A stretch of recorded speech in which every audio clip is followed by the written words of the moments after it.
How to turn on right click on Apple Magic Mouse on MacBook Pro and Air. Hello everyone, welcome back to the channel. Today in this video I'll show you how to turn on right click on Apple Magic Mouse on MacBook Pro and Air.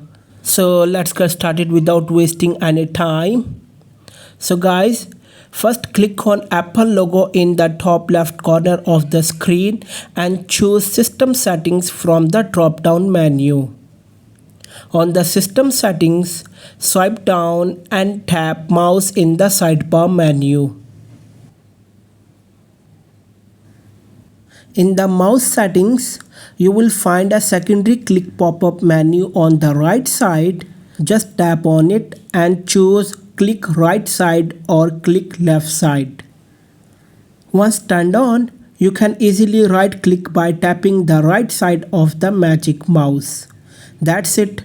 Like, share and subscribe to the channel. Thanks for watching the video.